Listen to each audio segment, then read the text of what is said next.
All right, good morning, everybody. It is Wednesday today, November 20th. I know November is just flying by for me. I don't know about you guys.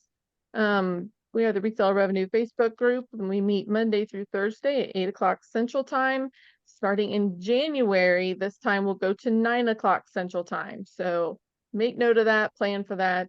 All of our content is free and available for people to view through Patreon. I have our Patreon visible to the public until January.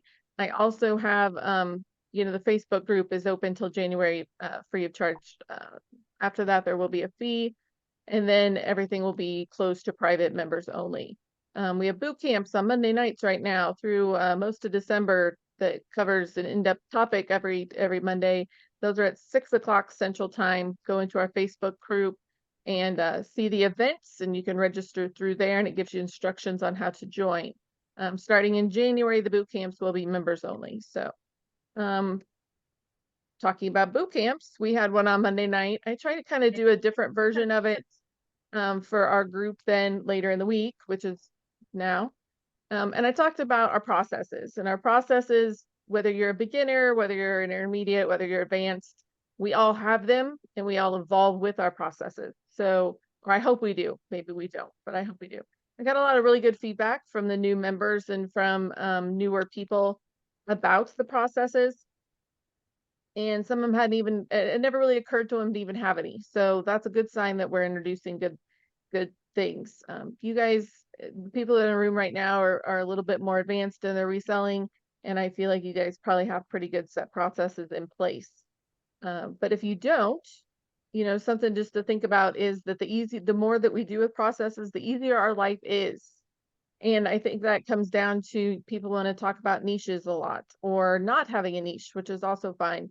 But that comes down to processes. It's very hard to fit a bunch of different size pegs into one size hole, right? So it's very hard to create perfect processes for 50 different things. That's what I say when I say it's hard to, really expand and blow up in everything seller business. Doesn't mean it's not possible, just it's harder. And the reason it's harder is because of processes. So if we have the same process, we do the same thing with the same items every day, life is just easier, and we can expand our business a lot faster and a lot more efficiently. So the best thing about processes are processes create repetition. Repetition creates consistency, and consistency, I don't know anybody that would argue that consistency is a huge key to success on eBay. It just is. Also, I feel like when I do things in a consistent process, I am more likely to catch my own errors. And I don't know about you guys, but don't you ever catch yourself in an error where you're like, well, that wouldn't have been good. We're all human. It's going to happen. If you have those processes in place, it kind of stops us a little bit. What do you guys think is your, I don't know, do you guys feel like you have your processes in place pretty firmly? Do you feel like you need to work on them? Do you feel like you just don't know where to start and you haven't even figured out your own processes? Or are we just flying by the seat of our pants? Are we pretty good on our processes? Everybody doing pretty good? And by processes, I mean like you have a process that you do every time when you source. You have a process that you follow when you get it home, when you get ready to list it, when you process it, clear down to having it in the queue and get it listed. We should have processes, shipping processes, listing processes. Annette says she wants to drastically change her working process because she wants to start her listings at eBay and then transfer to Vendu. Anybody do that? Yes, I think Russell, when he's in his listing mode, you do that, right? Yes, I do. I import everything over to Vendu from eBay because eBay is it's a lot easier to create listings, at least in the clothing and shoe categories on eBay, because when you do it on Vendu, it's more of a hassle. Hmm. Yep, I agree. And I did this for a while. I kind of ran a controlled experiment doing it. I think if you have eBay mastered and you are doing good things on eBay, you have where you really aren't questioning yourself on eBay anymore. You fly through it, you handle it, you're not struggling at all on eBay. And then I feel like, and Russell was there, Russell, I would have no issue with at all. He's, doing everything in the Vendu and then cross listing. If you do not feel like you are a master of eBay, I would not cross list. That's my official opinion on that. If you feel like you have it mastered and your processes are mastered, then I think it's fine. You know, Russell had his stuff in place enough, like when we talked about it, he didn't blindly trust Vendu, right? So I had a few issues where they weren't doing the automatic takedown, and it probably had to do with my computer more than it had to do with Vendu, right? So Vendu, I believe, works really well at automatically taking things down and all that if you're doing everything right that allows it to work correctly. So there's some issues there that aren't Vendu's issues, they're, you know, are operational issues. So it didn't end up paying off for me, but it worked really well. Like the system that they have in place, I do think works really well. So, but yes, have your processes working smoothly, as smoothly as possible. And they are evolving. Jason's completely right. They evolve all the time. And like Larry said, we all have our processes, but not all of our processes have been thought through or optimized. Absolutely. And every once in a while, I'll tweak just a little something in my process because I mean, you guys know me. I think you wouldn't call me so much processed as like OCD for sure. Like I think that that probably helps me that I'm that way because I'm just so set in my. But I am willing to change when I find a better way, and I'm willing to give it a good shot. List perfectly is passing up Vendu. See, I don't think so. I think List perfectly is. I've used both, and in my opinion, I think they both are good software companies. I think they both have their perks. I feel like List perfectly is not as smooth. That was just my opinion using both. Has anybody else used both and have an opinion on that? I think List Perfectly is gaining ground because they did that AI automation into it, Correct. and Mm-hmm. everybody wants to do it as easy as possible. But I can tell you that when I can read a description on eBay, and I can immediately tell if it's AI and if it's generated by List Perfectly or eBay's AI because they suck. Yep. And I wouldn't Absolutely. trust, there's no way in the world with all INADs and everything, I would ever trust an AI program to fill in my item specifics and tell me what my item is. If I don't know what that stuff is, I don't need to be buying it. That's my That's opinion. right. That's right. We can't be buying.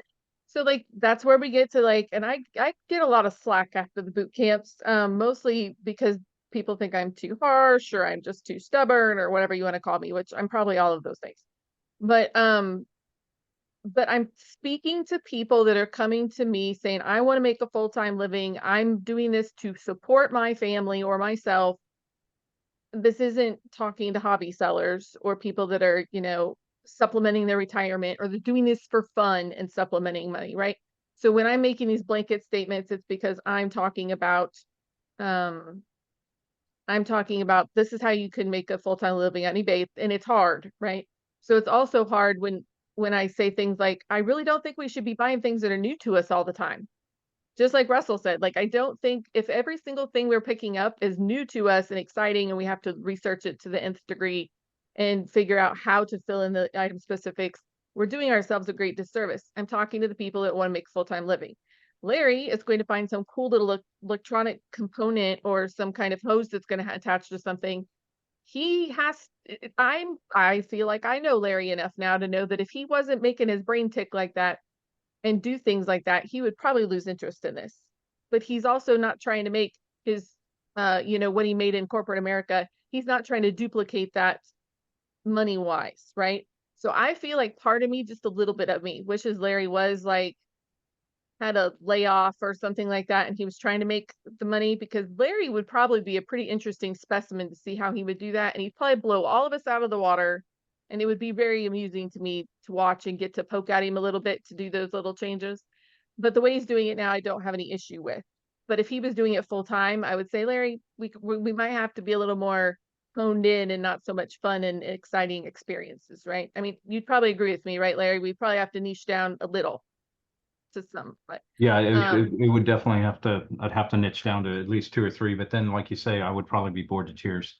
yep. And that's And the nobody money wants is to hear only that. part of why I'm here.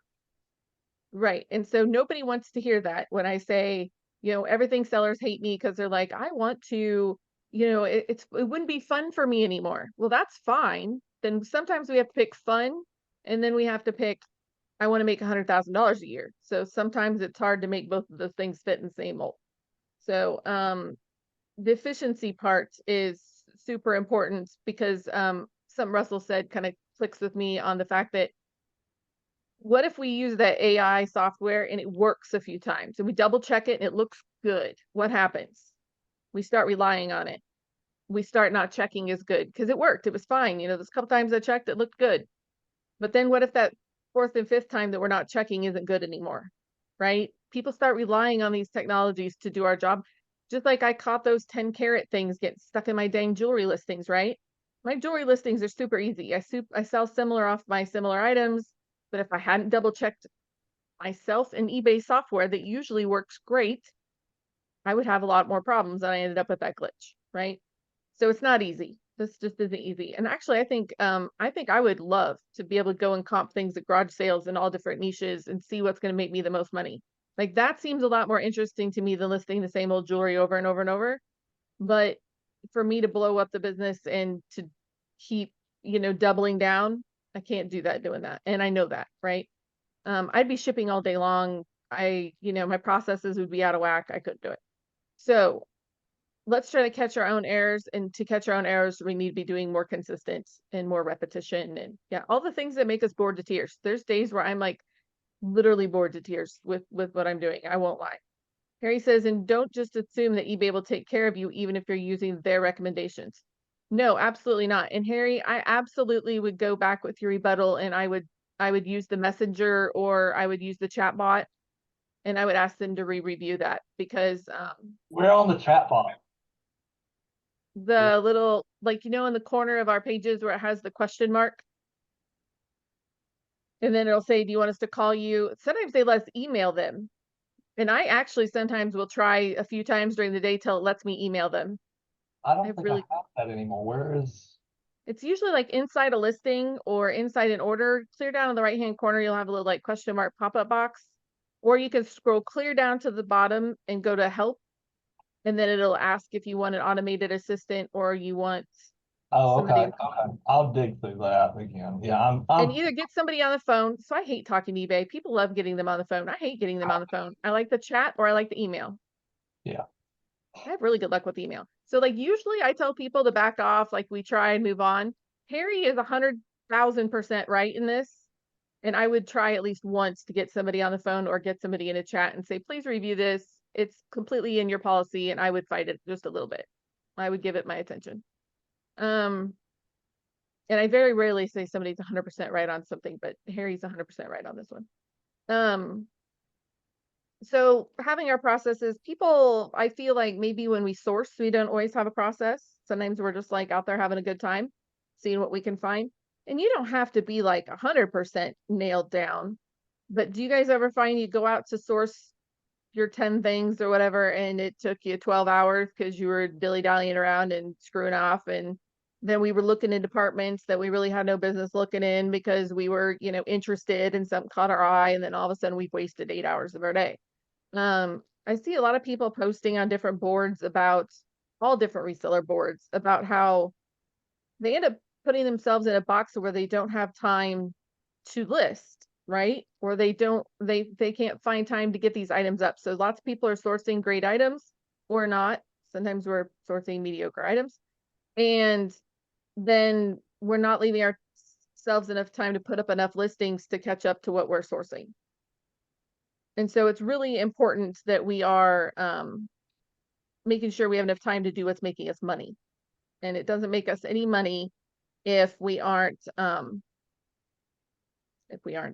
doing the right sourcing and listing, right? So we can't have one or the other. So if we put ourselves in enough in the right position to time ourselves a little bit, be responsible enough to have a route, have a plan when we leave the house, whether it's garage sales, estate sales, thrift route, whatever it is, and not just willy-nilly, hey, I'm going to go check out some stores today. So sourcing, make sure we're meeting our metrics and that we don't allow ourselves to get pulled off into a bad direction when we're sourcing. So you have to make your own decisions on your processes when you're doing that. I can't tell you what it is, but it needs to be efficient because we can't be wasting our days. You know, if this is our job, then we have to be efficient with everything. Because what happens is all of a sudden we're working at midnight, but we're only putting up 10 or 15 items. And I have news for you guys. If you're only putting up 10 or 15 items, it should not be taking you all day. I don't care what you are selling. I could put up 15 totally different items, random items, clothes and everything. And I don't even sell those things. I can get 15 done, not in as fast as I do the jewelry, but it should not be taking us all dang day. It just shouldn't. So if it is, then we need to be figuring out what we're doing in our day and our process and our schedule that's throwing us off, right? Because a lot of the people that are complaining about 10 items taking them all day, they're also the same people that want to make twice as much money as they are now. Well, it's not going to happen if we don't figure out how to take less time doing what we're doing. So if you're scrolling Facebook, if we are, sourcing online inefficiently, that will suck up a lot of time. Just kind of think about these things. When we get home is like when the big thing happens, right? And I pushed a few buttons on that too Monday night, and that's the fact that we get home, what are you going to do with your stuff? And if you are throwing your tied up bag of your inventory that you just purchased in a room, in a closet, in a box, in whatever, blindly, and you're just chucking it somewhere and you'll deal with it later, that is not a good system, not a good process. If you're leaving it in your car until people think you live in it because your car is full of crap that you're sourcing, that is not a business. You are not running a solid business doing it that way. We're just not. So have some respect for your money, and your money just bought those items. So have some respect for what you're doing in your business, and we need to process those items. So if this is your business, we need to have, bring them in. We're bringing them in the door right away. Then what? Are we throwing them in, just putting them wherever we have room? Or are we putting them in a place that makes it easy for us to get to the next step, which is to make money with that item? And to make money with that item, it needs to be processed. If you're doing clothing, I am 1,000%. I realize I'm not a clothing seller, but I know enough about selling clothing to know 1,000% you need to be walking in the door and putting it in the washing machine. Right? I mean, like, absolutely. It's got to go straight to the washing machine. And for one, and I said this Monday night and I got a bunch of flack for it, is that there are several people just in the group that I deal with in this last year that have had bed bug issues. And they were horrible. Lots of them had to throw all their inventory away, unlisted and listed, because they couldn't get rid of it. Right? It came from those clothes that didn't go straight to the washing machine. And a lot of people are like, well, I tied them up in bags. But it doesn't really work like that. It really doesn't. So if you get lucky and you haven't had a problem with it yet, let's not have that problem. Straight to the washing machine. And then what? Set a timer. Make sure we're going straight from the wash to the dryer. Go straight from the dryer to, if you cannot list them right away, stack them. Have a flat surface that we're taking them straight out of the dryer, we're putting them on. And then what? How many items do you list today if you're a clothing seller? 10? So let's say that's right. Who wants them to, yeah, and you definitely don't want bugs. Bugs are gross. And they're hard to get rid of once people get them. So I've heard these nightmare stories this last year and it's freaked me out.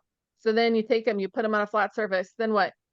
One of the best systems I've ever seen for somebody that sold used clothing was that they had bins that pretty much held, and that included coats or whatever. They held 1 day's worth of inventory for them. So they took it right out of the dryer, they flattened it out, then they pulled it, they folded it up, they put them in this bin so that visually on their racks, and she usually kept about a week's worth of inventory prepped and in her queue. So she could see, looking at her wall of racks, I have 7 days, I have 2 weeks. I need to not source anymore, I'm way ahead.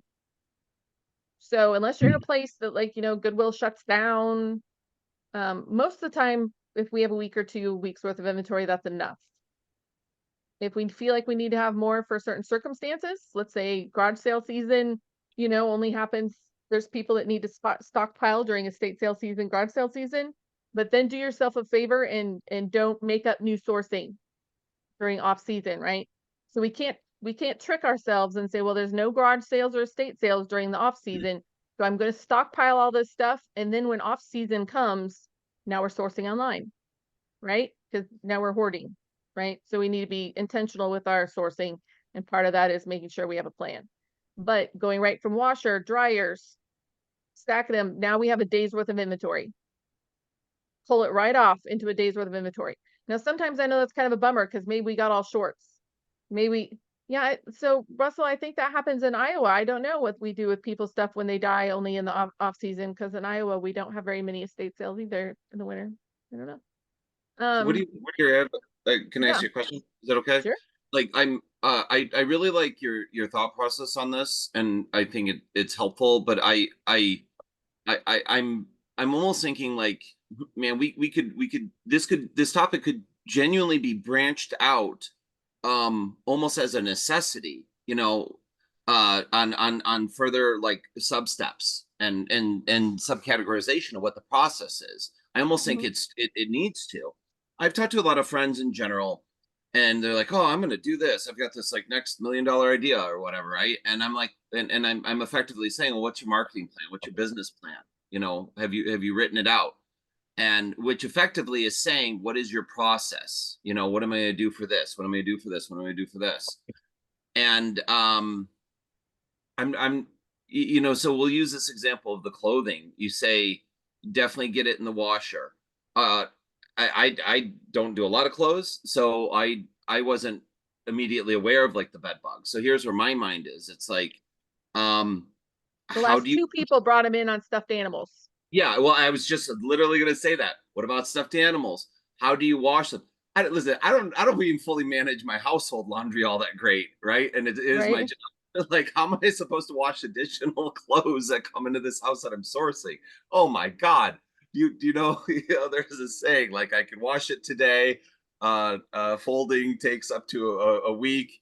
Putting it away is a 4 to 6 week delivery time. You know, it's a joke, but it's like, you know what I mean? Right. Like, No, I get that. Yeah. so, but like, how do you wash them? You know, what temperature? Do you use the standard, you know, detergent? Do you have to put some things in a special bag? Do you have to protect certain buttons or zippers? I mean, what Mhm. is your process? You can do all these subcategorizations. You know what I mean? Mhm.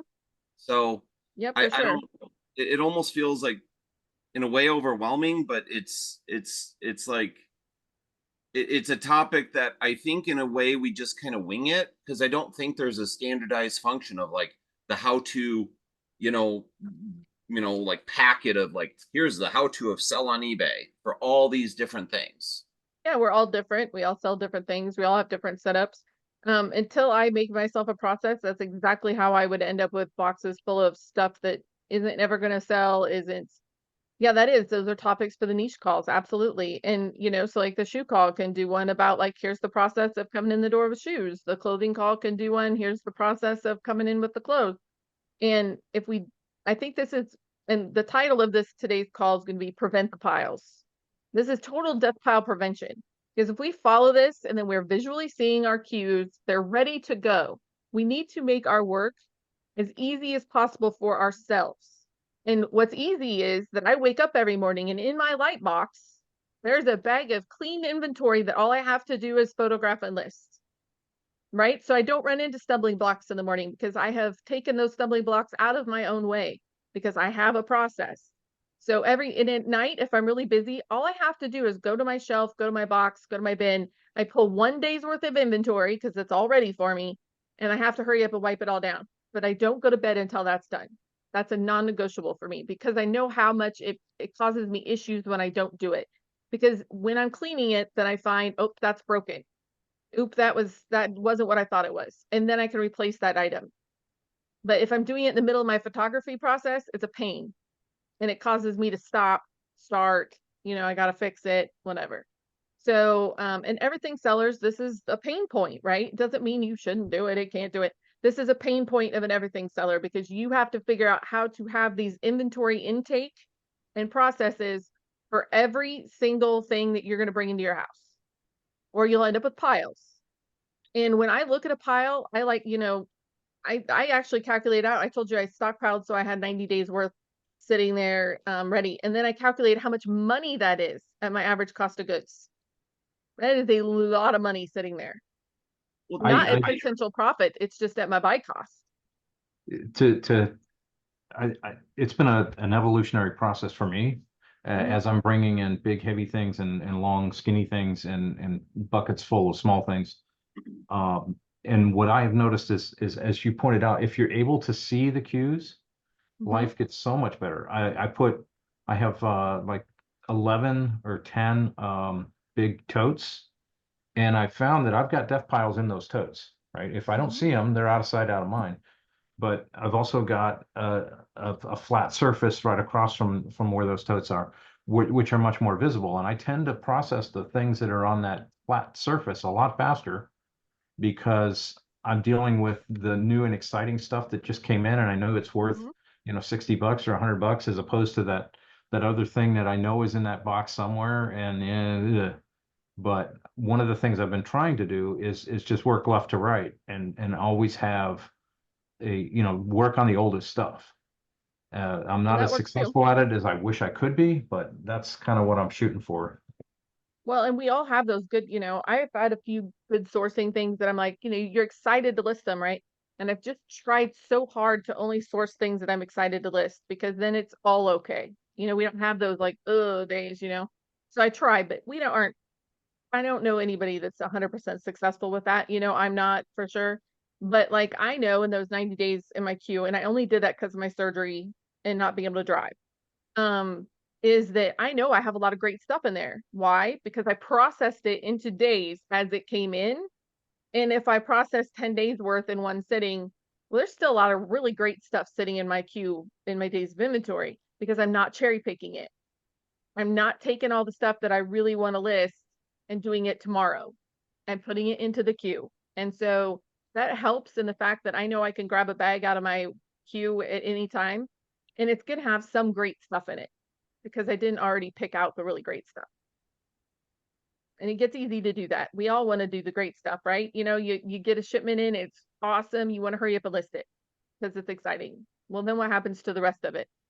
And like I said, if you keep pushing the same stuff around, but we don't have those problems if they're in a queue, right? There's no more shoving that stuff around because it's a day's worth of listing and you're going to list it. And if you don't want to put it into that queue, then you need to get it out of your house. Drop it by the Goodwill on your way by. Give it to somebody else. I kind of have another little twist on that too, because I keep a lot of different parts. Yep. I was just going through mouthpieces, and I just went through and pulled out. Oh, all these I'll never match with any horn. I just need to put them in a lot, get rid of them. But all these brand new, basic beginner ones, I'll stick over in the corner, and I can match them with the horn as I get them in. Then here's a few really unique ones. If I get the right horn, this is worth keeping for that horn. So, I mean, and I have that with a number of things. And sometimes, having the right mouthpiece with an expensive horn will make it will increase the value significantly. Yeah, and that's it too. And we're going to have a call. I have it in my call queue. I have a call queue of like project or not project, right? I think it's because I sell jewelry. It drives me crazy the amount of people that will have beautiful pieces. It's missing a rhinestone. It goes in the project pile. It only needs a rhinestone. I'm going to get to it. And it's really not going to increase its value that much, right? Or we're sending stuff off to get repaired and paying for repairs that make no sense. And I imagine it's that way in every niche. And it's exactly what Harry said. And to me, well, I don't fix anything. It just goes up the way it is, or it goes into a crap pile.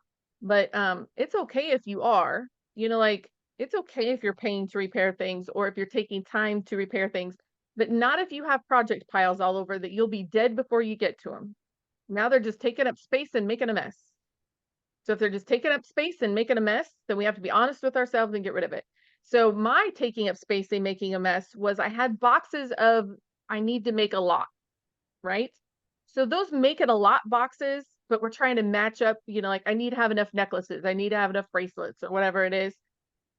Start growing. And the lots never get made. And then it's like, well, I need to have enough of them to create that. You know what? When I started just chucking it all in a dang box, and now somebody has a mix of my broken stuff and my crap and whatever, and I quit trying to make these lots that weren't really going to be worth much anyway, ever, my life got better because now I don't have to think about it. And yes, it's easy to hold that bracelet and think, I could list this for $15. It'd probably sell someday. And honestly, it's probably not going to sell till it's on a 25% off sale. And then it sat there and I could have listed something better and I'm letting it go. Just letting it go. We don't have to milk every penny out of every item. We don't have to. And realistically, if we have to make those thoughts, those decisions, we shouldn't have got it anyway. And if it came in a lot, I'm going to make my money off something better in that lot. I can let it go. And when we start being able to let it go, things get better. And quit being, and the emotional attachment is real with some people. I have my work cut out for me with some of you guys that are still emotionally attached to our items, whether you know it or not. Gary, you mentioned the dealing with the piles. It comes back to processes. I mean, if you have an established process for dealing with it, then it makes it so much easier. About 3 weeks ago, I created a tote called To Donate, which is my absolutely, I know this is death pile material. I'm never going to get to this. And I've emptied it twice now. It just works You because I made it bring easy in for I bring in yourself. these totes full of stuff from garage sales and estate sales. And as I'm going through it, it's like, oh, this is never going to meet my criteria. And I put it in that box and it's out of sight. It's gone at that point. Yep. And you made it easy on yourself. All you gotta do is pick up that tote and take it with you when you leave, right? That's all you have to do. And so for me, I just chuck it into a priority flat rate box, large one. When it's full, I tape it up and I put it up as a junk box, and people like them. And am I making, I don't calculate how much I'm making out of each item because it's gone and I made my money elsewhere. And so many people list things because, well, I bought it and it came in a lot, or I bought it and I shouldn't have bought it, but now I need to put it up because I bought it. Right. Well, sometimes that's just not sometimes we just gotta see you later, get rid of it. It's also really interesting to see how Goodwill processes things. Well, 3 or 4 weeks ago, I donated an old broken down bass drum to my local Goodwill that I go in every week. And it was interesting. On Monday, they had it out on the floor for $24. And yesterday, when I went in there, it was gone. So it was just very interesting that they sold that for $24. It surprised me that it went for that much because it was in pretty sad shape. Well, if anybody is really like doesn't want to make the junk boxes or feels like you're not, if you have a local auction house, that's a really good dumping ground for this stuff too. Rowdy and Jed took a trailer load of stuff to the local auction house yesterday, and you have to get a date. Like ours, you have to like get a date where you can bring in a trailer load, but like we already got our February date. And then we'll just load that trailer full of stuff that, either Rowdy and I were going to sell at the flea market, but we know we never will, or it just didn't sell for whatever reason, stuff in the house. So we call them Putney boxes because our local auction house is Putney auction. And we'll just write Putney on them. Rowdy takes it to the trailer. When our date comes, trailer's full, ready to go. What kind of stuff? Crap. But a lot of it this time was stuff Rowdy and I were selling at the flea markets, but then just never went. It just never sold. Jewelry, not dead boots. This was mostly everything, and a lot of it was stuff from when we were everything sellers. Okay. It's stuff from around the house. It's stuff that's like got value, but not to me on eBay. And I do actually take some boxes of jewelry there because people will buy them hoping there's gold in them. Hey, Harry, what brand was that bass drum, and was it for marching band or off a drum kit? Harry's away from, oh, there he goes. That was a sound percussion drum brand. I mean, it's okay. It's an okay brand, but it had issues, and the reason why I didn't even try to sell it. Well, I was experimenting with drum kits for a while there, and I just decided that bass drums are too big to deal with and too big to ship. And I The reason I asked if it was off a drum kit or not, because that's something I got a lot of experience with. But I figured somebody, if it got sold, they probably even made us, probably knocked 50% off. Somebody probably had just bought it to buy to take the rims off of it, or use it for parts. Sure, I'm sure that's probably exactly what they did. And I sell a lot of drums, but I was experimenting with bass drums and kicks for a little while, and I just decided that kicks are just they're too big, they're too hard to move. Yep. And so I don't buy kits anymore. I mean, the toms and the snares and cymbals, I can flip on eBay easy, but getting stuck with a kick is just a pain. So I have just stopped buying those, and I've gotten rid of the few I had. I sold several on Facebook Marketplace, and this one just would never sell, and it was not very good anyway. Actually, no, I don't think I ever listed this one because I didn't want to because it was not good, You can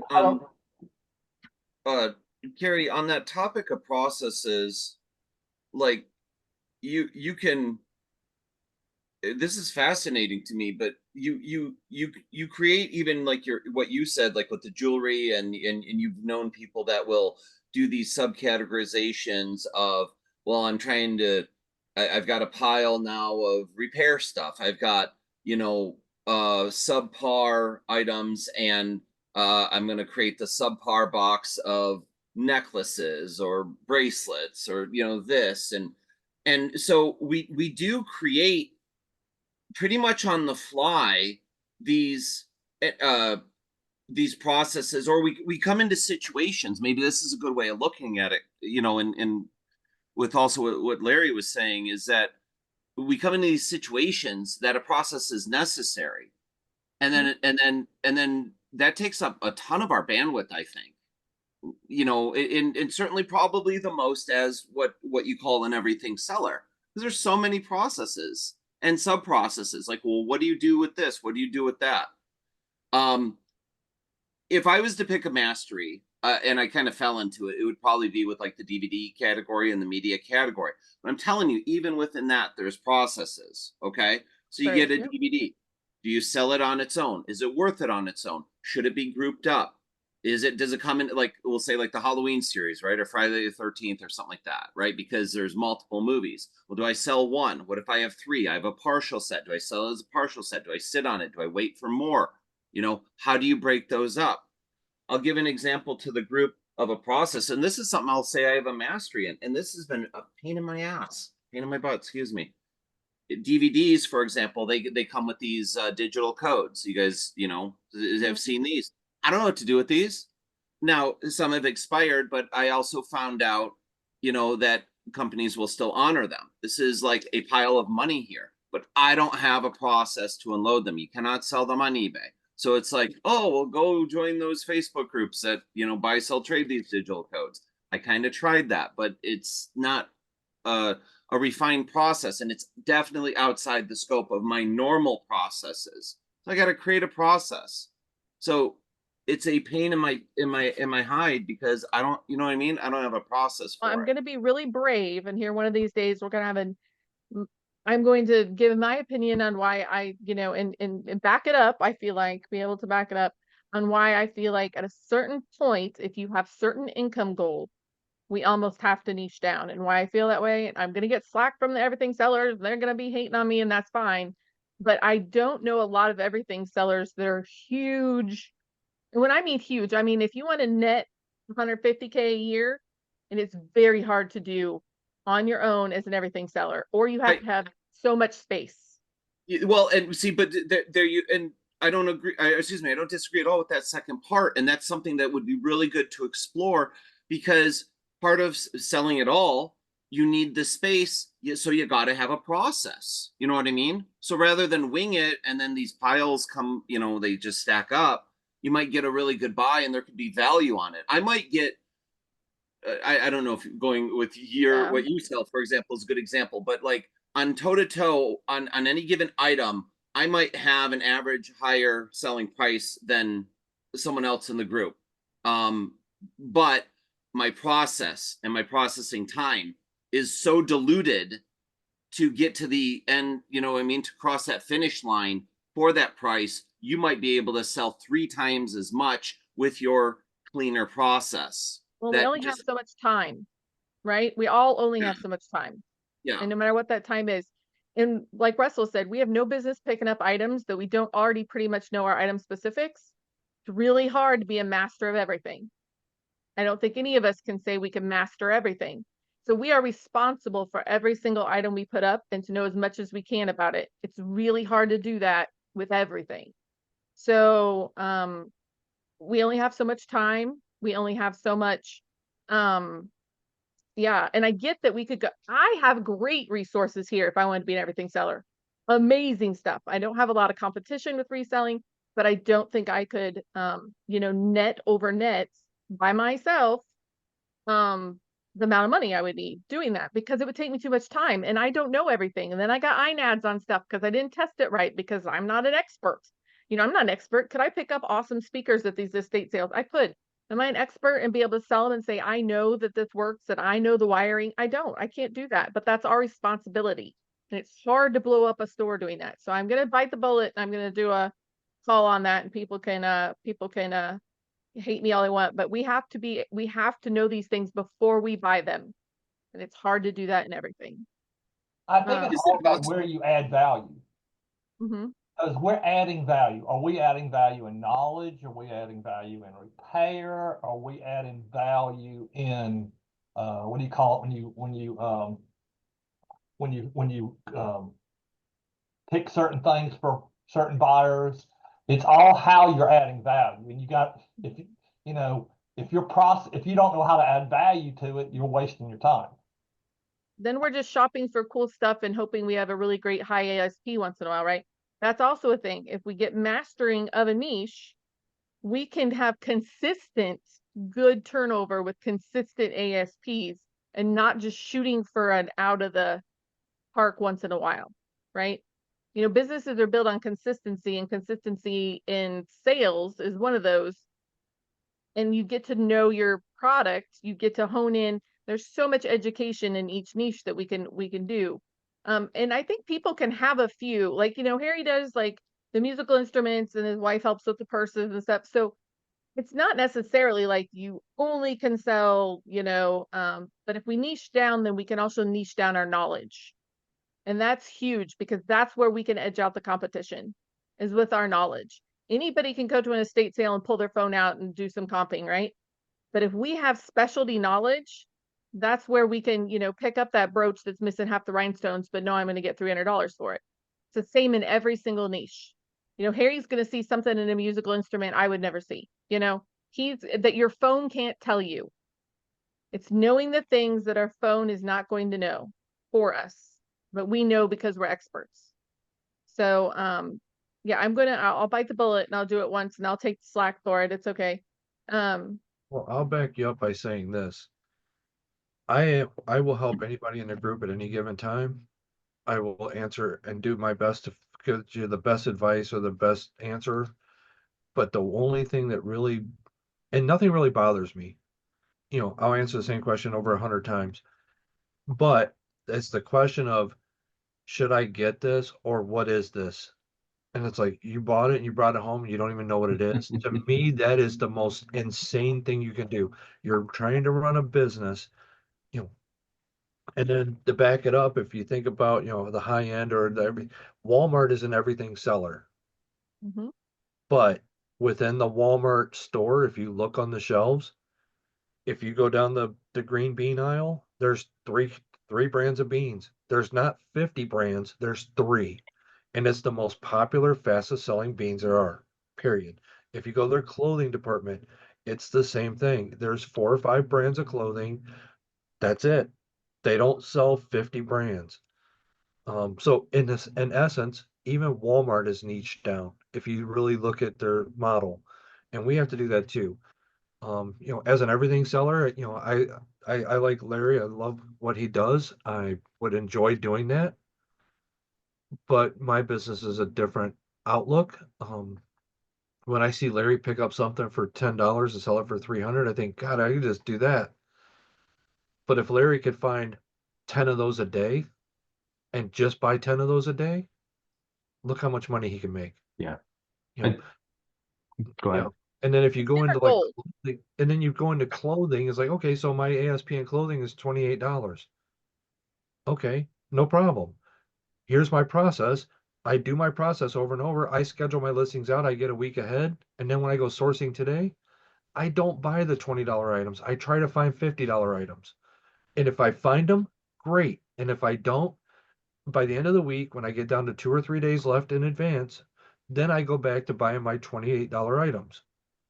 And I buy another week's worth. And then I try to find as much as I can that's better than that. Yep. Russell, you mentioned Walmart's and everything seller. One might argue that no, they're not. They just have a whole bunch of niches and a whole bunch of very specialized That's niche what I was going to buyers. say. Yep. And they have people that that's handle where I'm those trying. niches. That's where I'm trying to get to is yeah, I'm an everything seller, but I've got about 5 or 6 niches that are my bread and butter. And I'm getting better, and I know more and more about those 5 or 6 niches. And so I'm buying less on the outer edges of that, and trying to focus more on it. But it always comes back to sourcing. Yeah. If I can source it, then yeah, I'll niche. But I can't find those 4 or 5 things enough to without putting in You lots have a more different hours. goal, right? So if I Yeah. told Larry, you have to replace your corporate America job in the Right. next 12 months, I guarantee you, because I know Larry's business mind, he's gonna niche down. He Yep. just would. I know that about him. He might be bored to tears, but he would. And you know, Annette says she has no excuse. She's never thinks seller. She has a hunting problem. So I know Annette from other avenues and stuff. I would say Annette's addicted to the sourcing more than the selling. And we have to be more addicted to the money and the selling than the sourcing. But Annette is not alone by any stretch of the imagination. You know, I think actually, and that's probably in the majority of lots of resellers, and I mean that very respectfully, Annette, not disrespectfully at all. And we have to switch that depending on our goals. So if Annette's just making some extra money and she loves the shopping and it's her hobby, that's a totally different conversation than I have to replace an income. So that's the difference, is we have to replace the income. And Kimberly said, Larry makes me want to be an everything seller. So Larry sparks that in me once in a while too. But then I like, yeah, no, I don't want to ship those things. I don't know. And I don't know enough about electronics. I don't know enough about, you know, I come across industrial new in box stuff, full big, huge auctions around here all the time, because these places are going out of business. You know, True Values are going out of business. All these places are going out of business. But I stopped myself because that's not what I'm set up to do. That's not what I know. This is not what I'm about, right? So I stopped myself. Um, I think but there's a huge amount of value. Your words there when you say that's not what I'm set up to do. Maybe the argument, it does not so much have to be, you know, you everything sellers, you're you know, like you got to niche down. It in a way it is, but I think a good framing through this morning's call here is to say, like we have a bandwidth, if you think about what that means. Like you know, if are you spread too thin, you know, or does the processes that you create, um can they fit within the bandwidth that you have? You know, can you, if Larry sells these 5 or 6 different types of items, if I sell these variety of items, can I, am I equipped, do I have the capacity to have the processes necessary to actually, you know, run them through the gauntlet? and I will And end the, I will, because you have a good point, and I'm gonna have a whole call on it, and then I'm sure you will be my not opponent, contributor, different, not opponent. Is, you know what our bandwidth stop is knowledge. And a lot of everything sellers also are bulk buyers. They'll buy the auction lots, they'll buy the table, they'll buy whatever.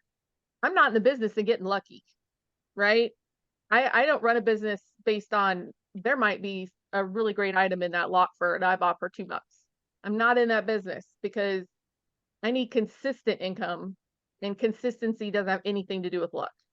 And so I'm not in that business. And my bandwidth would be knowledge. So I am not a genius, and I cannot possibly know everything I need to know to sell everything. And that's where I find is time and knowledge. Yep, that's it. We have an infinite amount of time, and I can't possibly, I spend so much darn time trying to do knowledge every day in my niche. I can't imagine trying to do that in 10 niches. I just couldn't. And if I couldn't, then I'd be half-assing it, right? Which isn't something I need to be doing in my business. So we'll end the call on that with the recording. Join us on the Resell Revenue Facebook group, and join us, because we do have some great calls. And also we will be meeting with the serious sellers group tomorrow.